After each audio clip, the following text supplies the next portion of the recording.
JJ, Yeah. We're fighting again this weekend, exclusively on talkSPORT. Yeah, and change of opponent, last minute change of opponent. So Danis was in, then he was out. I mean, tell us a little bit about that and your new opponent, Faze Temperrr. Well, Danis, obviously, of Conor McGregor, a fighter, or he claims to be, even though he refused to enter the ring with me. He wanted to fight me, called me out. He was like, yeah, I'm down. We signed. And then 10 days out, he pulled out and said he was unprepared. He wasn't ready. And he didn't want to fight me. Did you expect that? Because I honestly didn't. I found that quite unusual because when I seen that you had picked this opponent, I was like, okay, this kid can fight. He's got a fighting background, and this is a good step up for JJ at this stage of his career.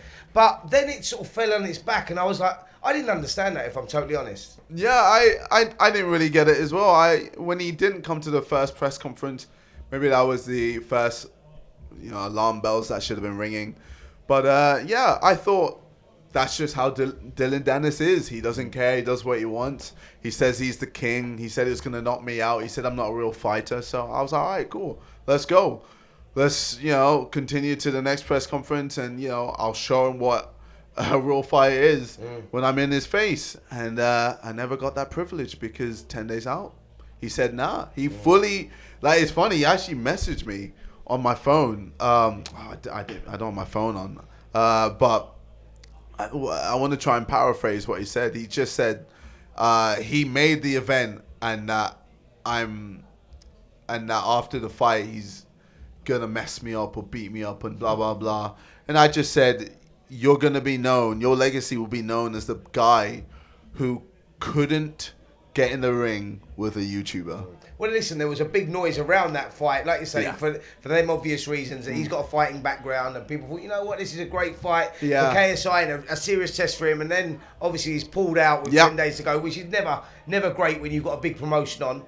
In steps Faze Temperrr. I mean, credit to him for that as well. Yeah, tell us a little bit about him. Well, Faze Temperrr, 6'4", southpaw, recently came off a knockout win. He's a tough opponent. He's got Deontay Wilder's trainer training him, which I thought was quite interesting. And he's a tricky guy. He's long. He's got that reach. He's it's gonna be hard to unlock him, but I definitely have the key to do that. Sure. I mean, listen, I want to go right back to the beginning, 2018, when you boxed Joe Weller at the Copper Cup. So how me and you first come to know each other, through Stuart and Ops Management. They come and approached me about putting on this boxing event with you guys. I hadn't, if I'm totally honest, heard of you guys. I didn't know about this YouTube world, but that soon become evident that it was huge. Yeah. We put on that event, and I mean, it was a great spectacle, 6,000 or 7,000 people in there, whatever it held at the time. You won in the third round KO, put on a great performance. I wasn't sure where we was going to go with that. Then we went to the AO Arena, which was then the MEN Arena in Manchester. 20,000 people. Logan Paul, who was a huge star over in the States and globally as well. Yeah. You put on, again, a great fight. It was a great show, 20,000 people. That's where I thought it was going to stop, JJ. Oh, really? I really did. I thought, you know what? The guys have got what they wanted out of this. Yeah. And that's where it's going to stop. But did you ever imagine that YouTube boxing was going to become as big as it has? Well, I think, after the big fight between me and Logan, there was still this hunger for more fights. There was still this hunger from the audience wanting to see what other influencers or YouTubers can do in the ring. And from then on, I took a step back, really focus on the music. I wanted to build a foundation there and make sure that the music was at a standard I was happy with. And while that was happening, I was just seeing, event after event after event of YouTube boxing. And, I just got that itch. And when I just saw Jake Paul getting all this praise and love, and me, knowing who I am, seeing that going, I'm better than Jake. I beat his brother. He actually boxed on your undercard, didn't he? He boxed your brother Deji on the undercard of that. And you're right. I think Logan was by far superior to Jake at the time. But Jake, to be fair, has carved out a career of his own now. Now, I saw on Twitter the other day, You know, the little we had bit a little of banter back and going on forth, between yeah. the little back and forth, and the possibility of a fight in 2023 with you and Jake Paul. I mean, is that something? I mean, that would be huge. Well, that's what I want. That's what I want. That's the sole reason I came back to boxing, to destroy Jake Paul, to show that Jake Paul ain't all that, and that to show that I'm on a different level. That's it. And you know, I said I wanted to fight 3 times this year. You know, one being now Faze Temperrr, the next being whoever in the summer, and then Jake Paul at the end. That was the goal. That's my mindset. That's what I want. And yeah, the plan is plain and simple. That's the goal. Is that achievable though? Like, I mean, 100%. And would that fight with Jake Paul be here or in the States? I want it to be here. Obviously, he's gonna want it to be in the US. We're working on negotiations. We're talking. Our team are going back and forth. Rematch clause. Of course, it's going to be in there. Well, that's what I'm saying. So it doesn't matter where the first one is. It's really, true, exactly. You know? So, yeah, it's going to be, it's going to be a lot back and forth, but it's going to be a big fight. Yeah. And Jake believes that he has a chance against me, but once we're face to face, he's going to understand it's different. Sure. I mean, YouTube boxing is here to stay. That's for sure. I mean, Misfits Boxing's just signed a deal with DAZN, a 5-year deal. 30 shows in the 5 years, is that correct? Yeah, 6 shows. With you minimum. competing in at least 9 of them. Yeah. Is that right? Is that how it works around that sort of Or you boxing over the 5-year period? I don't think I'm going to be, well, it's not 100% that I'm going to be boxing in the 5 years. The reason I asked that, the reason I asked that was because I was like, wow, this guy's really invested in the sport. Because I didn't know with boxing with you whether it was a business or whether you had a real passion for it. So it's both. You know, I have a passion. I love training every day. I love waking up nice and early, you know, getting in the gym, getting some sparring in, you know, hitting the bags, you know, doing some cardio, doing some sprints. I love all of that. Like, I love the lifestyle. I don't drink anymore. You know, I'm sober. I'm really, like, focused and, you know, living that boxing lifestyle and staying true to it. Even when I'm off camp, I'm still not drinking. I'm still, you know, staying disciplined, and it's just made me feel better physically and mentally.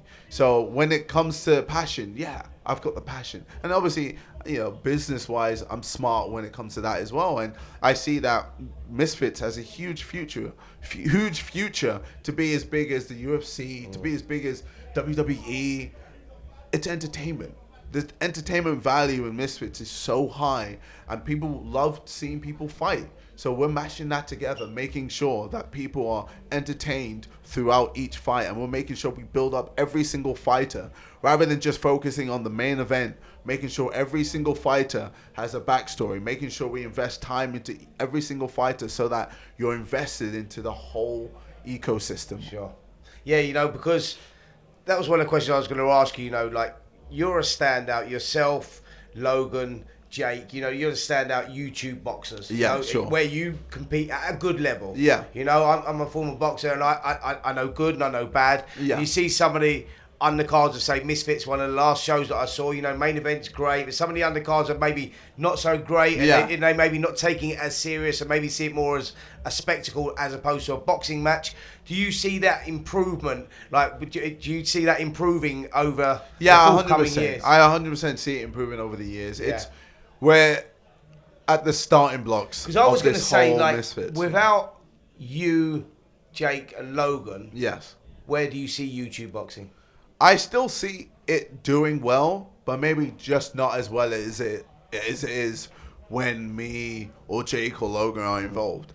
But that's why I'm here to create Misfits, to make sure that over the time it can stand on its own legs and won't need me. Yeah. And that's why with this 5-year deal, I don't want it to be the fact where I have to be at every single event to promote, to make it big. I want, with some events, for it to be able to hold its own by itself and it just be amazing, and then so it finds its own legs. Exactly, you know? that's the goal.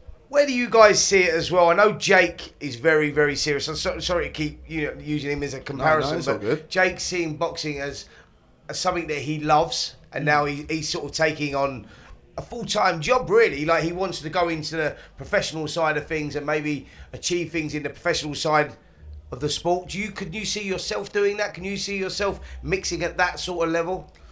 I think for me, my main goal is Jake Paul, and after Jake Paul, I'm going to see what I want to do. You know, a lot of people have been teasing the idea of maybe me fighting Conor McGregor or Mayweather or whatever, or anyone. Like, you know, there's always going to be options for me, but I think right now Jake Paul is the main goal. Sure. Yeah. And so if we come through Jake Paul, end of the year, let's say we get the fairy tale, that fight happens. Because it's a fight, listen, I would love to see. I know both you guys got to know you both personally through the years of doing the YouTube boxing. Yeah. And that's a fight that I would love to see, as in on a competitive level. Yes. I think that's a great fight. Yes. If you come through that, Deji, your brother, boxed Mayweather in an exhibition.